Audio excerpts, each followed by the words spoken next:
समझ समझ का फेर है, इसी का नाम अजमेर है। नमस्कार, मैं हूं अदिति नागर और आप देख रहे हैं राजनीति। राजनीति में आज बात करेंगे धार्मिक नगरी अजमेर की। अजमेर को राजस्थान का दिल कहा जाता है और इस दिल का महत्व पूरी दुनिया में अलग ही है, क्योंकि पूरे विश्व में सांप्रदायिक सौहार्द के लिए अजमेर का ही नाम लिया जाता रहा।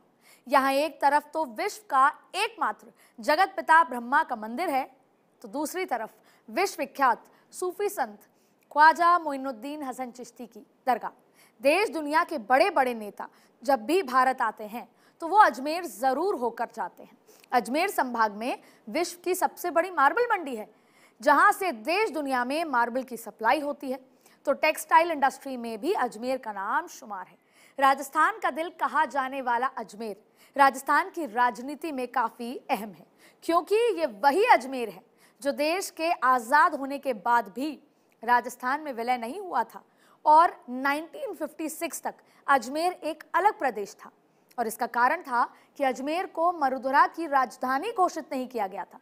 आजाद भारत में अजमेर में हुए पहले विधानसभा चुनाव में जीतने के बाद हरिभाऊ उपाध्याय पहले मुख्यमंत्री बने। स्वर्गीय भागीरथ चौधरी पहले विधानसभा स्पीकर और अजमेर के टीटी कॉलेज में पहली विधानसभा भी लगी थी, जिसमें 30 विधायक थे। लेकिन बाद में कई बड़े विभाग देने के बाद अजमेर का विलय राजस्थान में हुआ। अगर बात करें अजमेर की राजनीति की, तो अजमेर से कई बड़े बड़े राजनेताओं का नाम जुड़ा है, फिर चाहे वो केंद्र में मंत्री रहे हों या राजस्थान में या फिर उपराष्ट्रपति के पद पर। इन राजनेताओं का अजमेर से जुड़ाव रहा है। अजमेर संभाग में वैसे तो 4 जिले आते हैं, लेकिन आज बात करेंगे सिर्फ अजमेर जिले की सियासी समीकरण की। वैसे देखा जाए तो अजमेर भाजपा का गढ़ माना जाता है। यहाँ के नेता अपने आप में बड़े ही कद्दावर नेता हैं, क्योंकि सरकार किसी की भी हो, अजमेर जिले से कोई ना कोई नेता मंत्री जरूर बनता है। अजमेर का खान पान कहते हैं जितना चटाकेदार है, उतनी ही सियासत भी यहाँ की चरपरी है। और अक्सर अजमेर के नेताओं की मांग आला कमान से अपने आप में अलग रहती है, और रहे भी क्यों ना, क्योंकि ये गुण तो उनके पूर्वजों ने उनको दिए हैं। अजमेर रियासतदारों की राजधानी पुराने समय से ही रहा है, चाहे वो अजमेर गौरव सम्राट पृथ्वीराज चौहान हो या फिर राजा अजयपाल। अजमेर में बड़े बड़े राजा सूरमा रहे हैं। अजमेर के किशनगढ़ से कांग्रेस से चुनाव लड़े जगदीप धनखड़ आज उपराष्ट्रपति हैं, तो संगठन की मजबूती से काम करने वाले भूपेंद्र यादव केंद्र से मंत्री हैं। आज मुख्यमंत्री पद को लेकर अपनी ही पार्टी से तनातनी में चल रहे सचिन पायलट भी अजमेर लोकसभा से चुनाव लड़कर केंद्र में मंत्री बने थे। तो पायलट को हराकर सांवरलाल जाट को भाजपा ने मंत्री पद का तोहफा दिया था। मौजूदा समय में अजमेर की जमीनी हकीकत अलग ही है। सबसे पहले आपको अजमेर की आज की तस्वीर बताते हैं। पहला, जो बनता है देश का नेता, वो अजमेर में आकर हो जाता है ढेर। अजमेर रहा राजनीतिक रूप से उपेक्षित। अजमेर बदहाली के आंसू रो रहा है। कभी शिक्षा की नगरी रहा अजमेर, आज भिक्षा की नगरी बनकर रह गया। अपने खनिज संपदा के कारण इंडस्ट्रियल हब में डेवलपमेंट हो सकता था, लेकिन नहीं हुआ। राजनीतिक रूप से उपेक्षा के कारण टायर्ड और रिटायर्ड लोगों का शहर बनकर रह गया अजमेर। अवैध घुसपैठिए अजमेर की चिंता बढ़ा रहे हैं, लेकिन नेताओं की चिंता इस मुद्दे पर नहीं बढ़ रही, जिसे राजनीतिक रूप से ध्यान नहीं दिया जा रहा। और स्मार्ट सिटी तो क्या कहें, कोई बड़ी उपलब्धि नहीं दिखती। और एयरपोर्ट और सेंट्रल यूनिवर्सिटी के अलावा पानी की बिगड़ती कहानी अजमेर को स्मार्ट सिटी मानना है बेमाने। विकास और रोजगार की कमी है। केवल सरकारी नौकरियों पर अजमेर की जनता की रोजी रोटी चलती है। तो बात कर लेते हैं मौजूदा सांसद भागीरथ चौधरी की। कहते हैं वसुंधरा राजे की कृपा रही इसलिए वो सांसद बने, लेकिन अजमेर का कुछ भला नहीं कर पाए। भागीरथ चौधरी वैसे तो सरल स्वभाव के नेता हैं, जो आज भी खुद अपने खेतों में काम करते नजर आते हैं। अजमेर सांसद इतने सीधे हैं कि हाल ही में राजस्थान सरकार की ओर से लगाए जा रहे महंगाई राहत कैंप में किसी व्यक्ति के कहने पर चले गए। ऐसा जमीन में किसी ने कहानी किससे सुनाई। कैंप में उन्होंने लोगों की खरी खोटी भी उनको सुननी पड़ गई। महंगाई राहत कैंप से बचकर जैसे तैसे वापस लौटना पड़ा। अजमेर को स्मार्ट सिटी बनाने की घोषणा करने वाली केंद्र की बीजेपी सरकार अजमेर सांसद भागीरथ चौधरी को स्मार्ट नहीं बना पाए और ना ही सिटी स्मार्ट बन पाई। चौधरी आज भी अपने पास कीपैड फोन रखते हैं, स्मार्टफोन नहीं। हालांकि इसे एक सरल स्वभाव और सरल व्यक्तित्व वाला व्यक्ति कहा जा सकता है। 2019 के लोकसभा चुनाव में अजमेर से भागीरथ चौधरी सांसद चुने गए। 4 लाख से ज्यादा वोटों से देश के मशहूर उद्योगपति रिज्जू झुनझुनवाला को हराकर चौधरी सांसद बने। इस सीट से सांसद बने सावरलाल जाट को केंद्र में मंत्री भी बनाया गया था। मोदी लहर के चलते माना जाता है कि भागीरथ चौधरी जीत गए, ऐसा कहा जाता है। लेकिन अजमेर को समझने के लिए समीकरण समझना जरूरी है। इसलिए मोदी लहर में जीते तो ऐसा क्या जातीय समीकरण वहां रहा, देखिए समझाते हैं आपको। जब सचिन पायलट ने दौसा के बाद अजमेर चुनाव लड़ा था, तब जाट, गुर्जर, एससी माइनॉरिटी समेत सभी समुदाय का उनको वोट मिला। पायलट चुनाव जीत गए, लेकिन फिर बीजेपी के सावरलाल जाट की वजह से जो जाट वोट बैंक है बीजेपी की तरफ आ गया और कांग्रेस से छिटक गया। इसीलिए भागीरथ चौधरी को बनिया, ब्राह्मण, रावत, जाट, ओबीसी और सिंधी समेत सभी वर्गों का फायदा मिला। भागीरथ चौधरी चुनाव जीत गए। जाटों का कांग्रेस से छिटकना भागीरथ चौधरी की जीत का बड़ा कारण बना। अजमेर का जाट अब भाजपा के साथ है और जातीय समीकरण और मोदी लहर के चलते भागीरथ चुनाव जीते, लेकिन अजमेर के लिए कुछ खास नहीं कर पाए। न सांसद भागीरथ चौधरी अजमेर के लिए कुछ खास कर पाए, ना ही कोई बड़ी सौगात ला पाए और ना ही कोई बड़े काम लोगों तक पहुंचा पाए। हाँ, इतना जरूर है कि जयपुर तक चलने वाली वंदे भारत को अजमेर से शुरू कर दिया गया। इसके अलावा अजमेर सांसद की रिपोर्ट कार्ड में जमीन पर कुछ खास नजर नहीं आता। अजमेर जिले में 8 विधानसभा सीटें हैं, जिनमें से 5 सीटों पर भाजपा का कब्जा है। अजमेर में रावत ब्राह्मण वर्ग का दबदबा देखने को मिलता है। 8 में से 2 विधायक रावत वर्ग से हैं और पुष्कर से सुरेश सिंह रावत, ब्यावर से शंकर सिंह रावत, तो 2 विधायक ब्राह्मण वर्ग से हैं। अजमेर की 8 में से कांग्रेस के हाथ में सिर्फ 2 सीटें लगी हैं। इनमें केकड़ी से रघु शर्मा, मसूदा से राकेश पारेख शामिल हैं। वहीं किशनगढ़ में जाट समाज का दबदबा है, लेकिन 2018 चुनाव में 3 जाट प्रत्याशी खड़े होने के कारण निर्दलीय विधायक सुरेश टाक को जीत हासिल हुई। अजमेर उत्तर और दक्षिण की सीटों का समीकरण आपस में उलझा रहता है, जिसके कारण से लगातार 4 बार भाजपा की झोली में ही ये सीटें रही हैं। अब पहले बात कर लेते हैं अजमेर उत्तर की।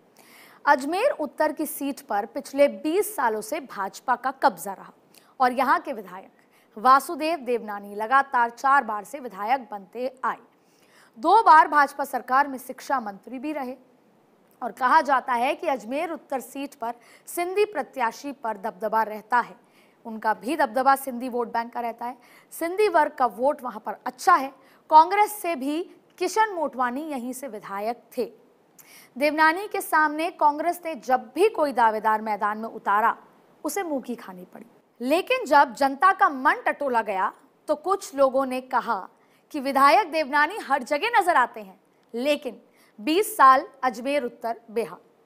पिछले 20 साल से उन्होंने ये भी नहीं देखा कि अजमेर उत्तर में कोई बड़ी अलग सौगात उनको मिली हो। ये उनको नजर नहीं आया लोगों की जनता को। अजमेर जिले में स्मार्ट सिटी के नाम पर करोड़ों रुपए आए, लेकिन काम भाजपा सरकार में शुरू हुआ ही नहीं। पानी के बिना जीना मुहाल भी बताया गया। यहां तक कि सर्दी में 72 घंटे और गर्मी में 96 घंटे में पानी आता है।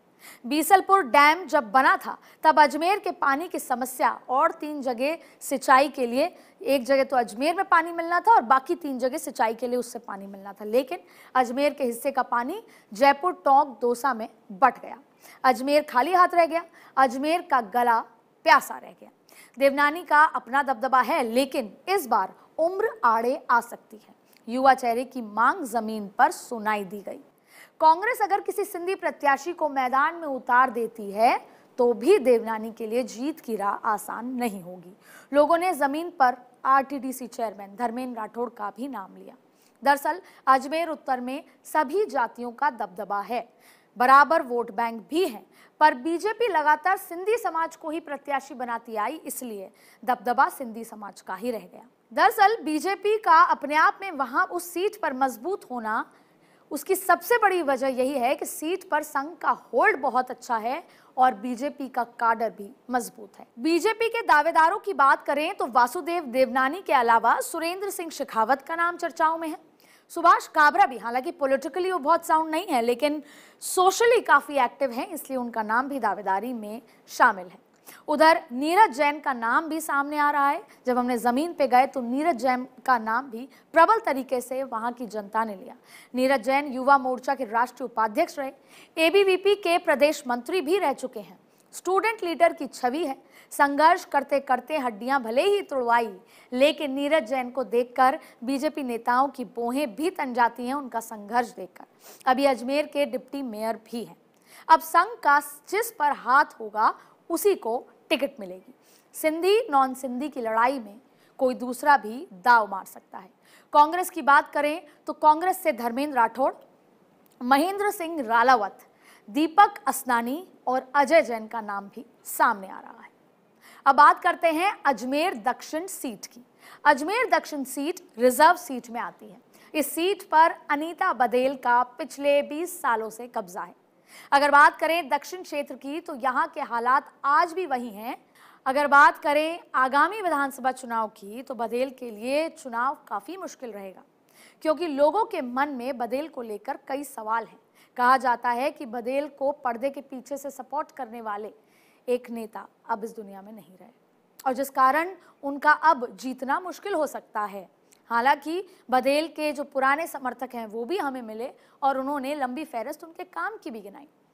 अनीता बदेल कोली समाज से आती हैं, लेकिन एक खास बात यह है कि इस सीट पर कोली और रैगर समाज बराबर हैं, उनका वोट बैंक, लेकिन कोली का दबदबा है। फिर भी अनीता बदेल को कोली समाज का वोट नहीं मिलता, बल्कि अगर इसके अलावा वहाँ पे वाल्मीकि जैसे भी वोट बैंक है, वाल्मीकि है और तमाम जातियाँ भी हैं, लेकिन रैगर और कोली समाज का दबदबा वहाँ पर है। लेकिन उसके बावजूद भी कोली समाज का वोट बैंक अनीता बदेल को नहीं मिलता। बदेल की जीत में माली, ब्राह्मण, वैश्य, सिंधी वर्ग की भूमिका अहम है।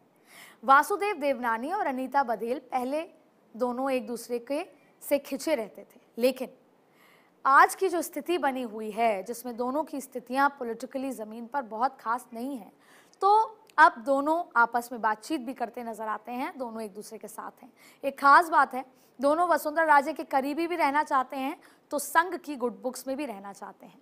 बीजेपी से अनीता बदेल के अलावा बीजेपी के अगर बात करें अनीता बदेल के अलावा प्रत्याशी कौन कौन है, तो कोली समाज से टक्कर दे रही ब्रिजलता हाडा दावेदारी जता रही हैं।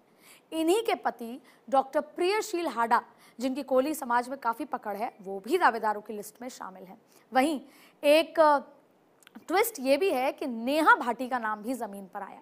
नेहा भाटी शंकर सिंह भाटी की बेटी हैं, पूर्व कांग्रेस विधायक ललित भाटी की भी रिश्तेदार हैं, बीजेपी से दावेदारी जता रही हैं। अब रैगर समाज की जिला प्रमुख रही हैं, जो अभी पार्टी में प्रदेश मंत्री हैं, वंदना, उनका नाम भी दावेदारों की लिस्ट में शामिल है। कुल मिलाकर इस सीट पर महिलाओं का मुकाबला होगा और ये जो सीट है बीजेपी का वोट बैंक, यहाँ जनरल कास्ट का वोट बैंक है। वहीं कांग्रेस की अगर बात करते हैं तो हेमंत भाटी 2 चुनाव हारे हैं, वो भी दावेदार हैं। हेमंत भाटी पूर्व विधायक ललित भाटी के भाई हैं और कमल बाकोलिया मेयर हैं। कमल भी कांग्रेस का चेहरा हो सकते हैं, नया चेहरा है, और राजकुमार जयपाल भी दावेदारी जता रहे हैं। अब बात करेंगे किशनगढ़ की। किशनगढ़ में 1998 तक जो एमएलए रहे वो नॉन जाट थे। फिर 1998 में पहली बार जगदीप धनखड़ जीत कर आए, यानी जब डिलिमिटेशन के बाद जाटों का दबदबा वहां पर जबरदस्त हो गया। अब 2018 में जाट बनाम अदर्स का चुनाव रहा। 2018 का चुनाव रोचक रहा। इस सीट पर 60,000 वोट सीधे सीधे जाट वोट बैंक के आते हैं, लेकिन कांग्रेस, बीजेपी और निर्दलीय तीनों ने जाट प्रत्याशी उतारा। फिर भी 30,000 के मार्जिन से सुरेश टाक चुनाव जीतकर आ गए। यानी बात अगर करें तो सुरेश टाक का खुद का कोई खासा वोट बैंक, खुद की जाति का कोई खासा वोट बैंक है नहीं, लेकिन जाट वर्सेस नॉन जाट की इस लड़ाई में सर्व जातीय लामबंद होकर टाक को जिता गई। अब इसमें बात यह है कि विधायक बनते ही टाक ने किशनगढ़ में कई विकास कार्य करवाए, जमीन की रिपोर्ट यही बताया, और साथ में सीएम अशोक गहलोत की सरकार का खुलकर समर्थन किया। लेकिन किशनगढ़ में इस बार भाजपा और कांग्रेस दोनों के प्रत्याशियों की घोषणा काफी दिलचस्प होगी, क्योंकि अगर भाजपा से वसुंधरा राजे की ओर से टिकट फाइनल होता है तो सुरेश टाक इस बार भाजपा से चुनाव लड़ सकते हैं। वहीं अगर कांग्रेस के सचिन पायलट यहां पर टिकट बांटते हैं तो फिर यहां पर राजू गुप्ता होंगे जो चुनौती देने को कांग्रेस की ओर से तैयार होंगे। लेकिन जाट समुदाय से अगर कोई नेता आता है तो कोई निर्दलीय खड़ा हो जाता है तो चुनाव त्रिकोणीय बन सकता है। अगर बीजेपी से विकास चौधरी, भागीरथ चौधरी को टिकट मिलता है, अगर जाट को टिकट दिया जाता है तो राजू गुप्ता कांग्रेस के प्रत्याशी होंगे। अगर बीजेपी किसी जाट पर दांव खेलती है तब ऐसी स्थिति होगी। तो जैसा मैंने बताया कि बीजेपी अगर विकास चौधरी और भागीरथ चौधरी को उतारती है तो कांग्रेस नॉन जाट का दांव खेलेगी और राजू गुप्ता कांग्रेस से प्रत्याशी हो सकते हैं। यानी पूरा सियासी गेम जाट बनाम अदर्स का बन जाएगा। तो बात करते हैं पुष्कर सीट की। पुष्कर सीट से सुरेश सिंह रावत विधायक हैं। रावत पिछले 2 बार से पुष्कर से चुनाव जीत रहे हैं। पिछली बार कांग्रेस सरकार में मंत्री रही नसीम अख्तर इंसाफ को चुनाव में हराकर जीत हासिल की थी। लेकिन पुष्कर विधायक को लेकर लोगों का कहना है कि पुष्कर विश्व में एक बड़ा धार्मिक स्थल है और उसको लेकर कोई विकास ना उन्होंने किया और ना ही विधायक की रिपोर्ट कार्ड में इस तरह का कोई काम नजर आया, यानी कि लाल निशान लगता हुआ नजर आया। लोग तो कहते हैं कि आरटीडीसी चेयरमैन धर्मेंद्र राठौड़ ने पुष्कर में विकास कार्य करवाए हैं। पुष्कर को विकास प्राधिकरण की सौगात दिलवाई। पुष्कर में धर्मेंद्र राठौड़ ने कई विकास कार्यों की सौगात दिलवाई, लेकिन विधायक रावत ने ज्यादा ना कुछ किया और ना ही जब किया जब वो भाजपा सरकार में विधायक बने थे। लेकिन आगामी चुनाव में उन्हें जातिगत आधार का फायदा मिल सकता है। रावत के कामों पर अगर वोट मांगा जाए तो लगता नहीं कि लोग इस बार उनको दोबारा जीत हासिल कराएं। वैसे पुष्कर में 50,000 माइनॉरिटी वोटर हैं। बीजेपी से 2 बार रमजान खान विधायक बन चुके थे, लेकिन फिर निर्दलीय प्रत्याशी भंवर सिंह पलाड़ा ने समीकरण बिगाड़े और 2003 में इसका फायदा लेते हुए गोपाल बाहेती चुनाव जीत गए। तो वहीं 2008 में भी इस तरह की चीज हुई। 2008 में पलाड़ा ने बीजेपी से, पहले वो इंडिपेंडेंट लड़े, बीजेपी से उन्होंने पहले समीकरण बिगाड़े, अब इस बार उनके समीकरण बिगड़े। 2008 में पलाड़ा ने बीजेपी से चुनाव लड़ा तो श्रवण सिंह रावत निर्दलीय समीकरण चुनाव लड़े निर्दलीय और समीकरण बिगाड़े और नसीम अख्तर चुनाव जीत गई। इस बार सुरेश रावत की राह आसान नजर नहीं आती। रावत समाज में घमासान मचा है और समाज जो विधायक है उससे अपने हक की मांग कर रहा है। एक बात जो जमीन पर जाने पर पता लगी और यहाँ तक कि बीजेपी के कार्यकर्ताओं ने ये बात कही कि इस बार विकास की गंगा सरोवर में बहाई है, वो धर्मेंद्र राठौड़ ने बहाई है। सड़कों का जाल बिछाना हो या कोई भी काम हो, धर्मेंद्र राठौड़ का नाम सामने आया। एक बीजेपी के नेता ने ही कह डाला कि राठौड़ पार्टी पॉलिटिक्स से ऊपर उठकर जनता के लिए काम कर रहे हैं। अगर कोई काम पब्लिक इंटरेस्ट में है तो वो पार्टी पॉलिटिक्स से ऊपर उठकर करते हैं। वही समर्थकों का दावा है, ये नसीम अख्तर के समर्थकों का दावा है कि नसीम अख्तर दिल्ली में अपने संपर्कों के आधार पर ठोक रही हैं खम और निकाल देंगी राठौड़ का दम। अब क्या कुछ होता है तो आने वाला वक्त बताएगा, लेकिन इस सीट पर 50,000 मुस्लिम हैं, 20,000 गूजर वोट भी हैं और इस बार मुकाबला रोचक रहने वाला है। देखना होगा कि क्या धर्मेंद्र राठौड़ नसीम अख्तर की लड़ाई में गोपाल बाहेती को राजनीतिक फायदा मिलेगा या नहीं। बाहेती अशोक गहलोत के पुराने करीबी माने जाते हैं और वहीं बीजेपी से डॉक्टर शैतान सिंह रावत भी दावेदारी में सबसे आगे चल रहे हैं। तो अब बात करेंगे केकड़ी की। रघु शर्मा ने केकड़ी में विकास की गंगा बहाई है और इसी विकास के चलते केकड़ी को जिला भी बनाया गया। अशोक गहलोत ने जब केकड़ी को जिला बनाया तो रघु शर्मा के चेहरे पर जो मुस्कान खिलकर आई वो अपने आप में बहुत कुछ बयां करती है। और अब रघु शर्मा केकड़ी के लोगों के बीच जाकर विकास कार्यों की बात भी करते हैं। विधायक रघु शर्मा ने मंत्री रहते हुए काम करवाए, सिर्फ केकड़ी ही नहीं पूरे जिले के लिए काम करवाए। इन्हीं विकास के आधार पर वोट पक्का भी समझ रहे हैं, लेकिन जमीन पर एक बात, एक कहावत सुनी, वो भी आपसे साझा कर देते हैं जो आपको सुनानी जरूरी है। रघु ने विकास की गंगा बहाई, लेकिन गंगा सागर में जाकर समाई। अब ये माना जा रहा है कि पिता ने तो बहुत काम किया, पिता से तो खुश हैं, लेकिन कहीं ना कहीं छोटे मोटे मुद्दों पर बेटे सागर से नाखुश लगी जनता। केकड़ी में बीजेपी की भी हालत अच्छी नहीं है। राजेंद्र विनायक और शत्रुघ्न गौतम रेस में हैं, लेकिन सारस्वत और शक्तावत की भी दावेदारी है। बीपी सारस्वत वसुंधरा के खास हैं, तो शक्तावत को भी वसुंधरा से आस है। हालांकि रघु शर्मा भी विकास के नाम पर जीत के करीब माने जाते हैं, दिल्ली के करीबी हैं ऑलरेडी, इससे टिकट में ज्यादा परेशानी नहीं होगी। गुजरात में प्रभारी भी रहे हैं, तो राहुल गांधी के भी काफी करीबी माने जाते हैं। कोरोना काल में चिकित्सा मंत्री भी रहे और अपनी बेबाकी के लिए काफी मशहूर है। तो अब केकड़ी में किसकी लॉटरी खुलेगी वो तो आने वाला वक्त बताएगा, लेकिन कहावत ये भी है कि केकड़ी निकाल देती है बड़े बड़े नेताओं की हेकड़ी। अब देखते हैं किसको रास आएगी केकड़ी। अब बात करेंगे ब्यावर की। ब्यावर विधानसभा क्षेत्र में विधायक शंकर सिंह रावत का जादू ब्यावर में देखने को अक्सर मिल जाता है, क्योंकि जातिगत समीकरण उनके फेवर में है। पिछले लंबे समय से ब्यावर को जिला बनाने की मांग की जा रही थी और इस बार अशोक गहलोत ने घोषणा भी कर दी। इस श्रेय को लेने के लिए ब्यावर में नेताओं की लंबी कतार है, लेकिन ब्यावर विधायक शंकर सिंह रावत ने कई बार जिला बनाने की मांग को लेकर जयपुर तक पैदल यात्रा भी की, लेकिन इसका फायदा आगामी चुनाव में किसका होगा ये तो जनता ही तय करेगी। कांग्रेस के नेता ने इसे उपलब्धि के तौर पर अब कहना शुरू कर दिया है। जिला बन गया है तो हो सकता है तस्वीर बदलती दिखे, लेकिन अजमेर 3 भागों में यहाँ बंट चुका है। पहले वो एक छोटा जिला था, लेकिन अब ब्यावर और केकड़ी। अब ब्यावर रावत समाज का गढ़ कहा जाता है और यही वजह है कि रावत विधायक बने हैं 90 से लगातार। ये बहुत खास बात है कि 1990 से लगातार ब्यावर गढ़ रहा है बीजेपी का, लेकिन बीजेपी के गढ़ में सेंध मारने की कई बार कोशिश कांग्रेस ने की, लेकिन बीजेपी ने उसे डहते डहते बचा लिया। इस बार रावत समाज में संग्राम मचा है। शंकर सिंह रावत को भी समाज की ओर से चुनौती का सामना करना पड़ रहा है। वहीं बीजेपी के देहात जिला अध्यक्ष देवी शंकर भूतड़ा शहरी वोटों के दम पर तगड़ी टक्कर दे रहे हैं।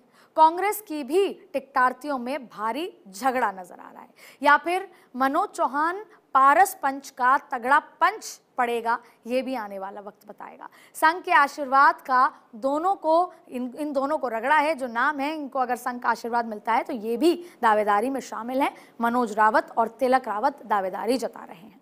वहीं भीम विधायक सुदर्शन सिंह रावत की भी नजरें इस सीट पर जमी हुई हैं। अब बात करेंगे नसीराबाद विधानसभा की। इस विधानसभा में वैसे तो गुर्जर, जाट और रावत नेताओं का दबदबा रहता है। कांग्रेस के गोविंद सिंह गुर्जर यहां से 7 बार विधायक रह चुके हैं। मौजूदा स्थिति में यहां के किसान नेता स्वर्गीय सांवरलाल जाट के पुत्र राम स्वरूप लांबा विधायक हैं। लोकसभा उपचुनाव में मिली करारी हार के बाद, जब उनके पिताजी का देहांत हो गया था, उसके बाद उन्होंने उपचुनाव में लड़ा। माना जा रहा था कि इमोशनल वोट मिल सकता है, लेकिन नहीं हुआ। लेकिन 2018 के विधानसभा चुनाव में पूर्व सीएम वसुंधरा राजे ने सांवरलाल जाट के पुत्र लांबा को टिकट दिया था। रावत और जाट बीजेपी का वोट बैंक है और उसी के बलबूते राम स्वरूप लांबा चुनाव जीत गए। दरअसल 1977 के बाद 2013 में भाजपा के सांवरलाल जाट ने कांग्रेस का रिकॉर्ड तोड़ दिया था। 2008 में भी चुनाव उन्होंने लड़ा, लेकिन वो हार गए थे। फिर 2014 में लोकसभा का चुनाव लड़ा और एक बार फिर जब बीजेपी उपचुनाव हुआ उस सीट पर, तो बीजेपी चुनाव हार गई थी और 2018 में उनके पुत्र राम स्वरूप लांबा जाट रावत वोटों के दम पर चुनाव जीते थे। इस बार लांबा की नाव डगमगा रही है। गुर्जर वोट बैंक के दम पर बीजेपी की ही जो ओम प्रकाश भड़ाना है बीजेपी के, वो ताल ठोक रहे हैं और अपने आप को प्रत्याशी मान रहे हैं। भड़ाना को संघ का भी आशीर्वाद नजर आता है। भड़ाना बीजेपी ओबीसी मोर्चा के अध्यक्ष भी रहे हैं। उधर सरिता गेना और बात करें तो शक्ति सिंह रावत भी पीछे नहीं है। अब बात करते हैं मसूदा की। बड़ी इंटरेस्टिंग सीट है। मसूदा के जातीय समीकरण किसी के पक्ष में नहीं है। यहाँ ब्राह्मण, बनिया, रावत, गुर्जर और मुस्लिम वोट बैंक है और इस बार बराबर की दावेदारी कर रहे हैं, चाहते हैं कि राजनीति में बराबर की हिस्सेदारी मिले। दरअसल गुर्जर के अलावा सभी जातियों के विधायक यहां बन चुके हैं। अब राकेश पारेख की नाव, क्योंकि वो वहां से विधायक हैं, सचिन पायलट के करीबी हैं, उनकी नाव अदरझूल में आ रही है। राकेश पारेख पूर्व डिप्टी सीएम सचिन पायलट के खेमे से आते हैं और 2022 में मानेसर में हुई बाड़ेबंदी में भी थे। वैसे तो पारेख काफी सरल स्वभाव के हैं, हर व्यक्ति से उनका व्यवहार आम आदमी की तरह होता है, बहुत ही निर्मल स्वभाव के माने जाते हैं। पारेख का निवास वैसे तो सरवाड़ा क्षेत्र में है और मसूदा क्षेत्र में रहने वाले लोगों की शिकायत इस बात पर बनी रहती है कि विधायक कम नजर आते हैं। बताया जाता है कि राकेश पारेख चुनाव से पहले संग्राम सिंह के लिए सचिन पायलट से टिकट मांग रहे थे, लेकिन सचिन पायलट ने उन्हें ही टिकट देकर चुनाव लड़ने के लिए कहा। वहीं इसी सीट से पहले सुशील कंवर पलाड़ा विधायक रही थी और उस समय वहां करोड़ों के विकास के काम हुए थे, लेकिन अब क्षेत्र में विकास कम हुआ। लोगों की नाराजगी भी जमीन पर नजर आई विधायक को लेकर। अब आगामी चुनाव में राकेश पारेख के लिए मुश्किल हो सकती है। वहीं एक हवा तो ये भी चल रही है कि आगामी चुनाव में सचिन पायलट भी इस सीट से चुनाव लड़ सकते हैं। बीजेपी की ओर से पलाड़ा की नजरें हैं। वसुंधरा राजे का आशीर्वाद अगर मिल जाता है, उनको वैसे भी मिला हुआ है, तो वो इस सीट पे चुनाव लड़ने का प्रयास करेंगे, लिहाजा बीजेपी में वापसी हो सकती है। पलाड़ा की टिकट की राह में कई कांटे हैं। मसूदा से नवीन शर्मा, ओम पलाड़ा खुले मैदान में डटे हुए हैं। अजमेर पूर्व डिप्टी सीएम सचिन पायलट, उनकी बात करते हैं क्योंकि अजमेर उनका गढ़ माना जाता है, लिहाजा पायलट अभी अजमेर संभाग के ही टोंक जिले से विधायक हैं और कयास ये भी लगाए जा रहे हैं कि पायलट 2023 में अजमेर के मसूदा, जैसे मैंने आपको बताया, विधानसभा चुनाव से विधानसभा में चुनाव लड़ सकते हैं मसूदा सीट से। हाल ही में पायलट ने जन संघर्ष यात्रा की शुरुआत भी अजमेर से ही की थी। पायलट जब अजमेर से सांसद थे तो उन्होंने विकास की नदियां बहा दी थी। अगर पायलट को कांग्रेस की तरफ से चुनाव में उतरने की भूमिका अहम होती है उनकी, अगर चुनाव में टिकट वितरण उनकी खुले होती है, तो ये माना जा रहा है कि अजमेर में उनका हस्तक्षेप भी रहेगा। 8 सीट पर टिकट वो ही बांटेंगे और अजमेर में दमखम भी दिखाएंगे। लेकिन पायलट के समर्थक अजमेर में भी बहुत ज्यादा हैं और आपने जनसंघर्ष यात्रा में देखा भी होगा। जिले की 2 सीटों पर अभी कांग्रेस काबिज है, जिसमें से मसूदा विधायक पायलट गुट से आते हैं और अगर पायलट और गहलोत एक होकर चुनाव लड़ते हैं तो अजमेर जिले में पायलट अपना दमखम बखूबी, यानी कांग्रेस अपना दमखम बखूबी दिखा सकती है। अपने लोगों को वो टिकट भी देने में पूरी कोशिश करेंगे। अजमेर में महेंद्र सिंह रालावत, राकेश पारेख, राजू गुप्ता, नसीम अख्तर, राम नारायण गुर्जर, हेमंत भाटी, संग्राम सिंह, ये सभी पायलट खेमे के नेता हैं जो अपनी अपनी दावेदारी मजबूती से कर रहे हैं। इसके परस्पर कुछ और दावे भी हैं जो आपके सामने रखने जरूरी हैं। अब देखिए, लोग ये भी दावा कर रहे हैं कि पीसीसी चीफ रहते हुए अजमेर जिले में उनका दबदबा भी काफी था, लेकिन फिर भी कांग्रेस के खाते में केवल 2 ही सीटें आईं। उसमें से एक सीट जो राकेश पारेख की है वही उनके खेमे का है। रघु शर्मा कहते हैं अपने दम पे जीत कर आए। फिर बात कर लेते हैं 2013 में, जब पायलट केंद्र में मंत्री थे। 2013 के चुनाव में अजमेर में कांग्रेस का सुपड़ा साफ हो गया था। 2014 में वो खुद चुनाव हार गए थे। माना जाता है 2018 में अजमेर जिले की टिकट भी सचिन पायलट ने दी थी, लेकिन उसके बावजूद भी 2 सीटें आई जिसमें राकेश पारेख उनके खेमे के हैं, जैसा आपको बताया। कांग्रेस की अब अजमेर पर जबरदस्त नजर है, क्योंकि महंगाई राहत कैंप, पुष्कर विकास प्राधिकरण की सौगात और अजमेर के विकास पर सरकार का फोकस खासा है। अजमेर के विकास कार्यों में धर्मेंद्र राठौड़ भी लगातार काम कर रहे हैं, वो भी एक तरीका है कांग्रेस का अजमेर में घुसने के लिए। लेकिन ये बात सही है कि अशोक गहलोत की विकास कार्य की योजना, धर्मेंद्र राठौड़ का वहां पर रोल और सचिन पायलट का जो दबदबा है, ये तमाम चीजें अगर मिलकर चुनाव लड़ें तो अजमेर में कांग्रेस जो है बहुत अच्छा रंग दिखा सकती है। राजनीति भी अजीब है। आज की राजनीति कल यानी भविष्य के सियासी सत्ता के लिए करते हैं, पर उसके लिए इतिहास के पन्नों को खंगाला जाता है। ठीक वैसे ही इतिहास के पन्ने अजमेर के खंगाले जा रहे हैं। 14 जुलाई को एक फिल्म रिलीज होगी, अजमेर की एक फिल्म, अजमेर पे आधारित एक फिल्म है अजमेर 92। याद होगा अजमेर का एक डरावना खौफनाक कांड, उसी पर यह फिल्म बनाई गई है। OTT प्लेटफॉर्म पर आएगी, पर उसके आने से पहले ही बवाल शुरू हो चुका है। सिनेमाघरों में आ रही इस फिल्म, OTT प्लेटफॉर्म पर आ रही इस फिल्म पर पहले ही काफ़ी, अब जो कहते हैं कि पहला पोस्टर सामने आने के बाद अजमेर का दर्द पूरे राजस्थान में दोबारा गूंज सकता है, जो यकीनन कांग्रेस की चिंता बढ़ाने वाला है। चुनाव से ठीक पहले इतिहास को फिर वर्तमान के सामने लाया जाएगा, ताकि राजनीतिक आईने से इस सच का सामना हो सके और उसके नाम पर वोट बटोरे जा सके।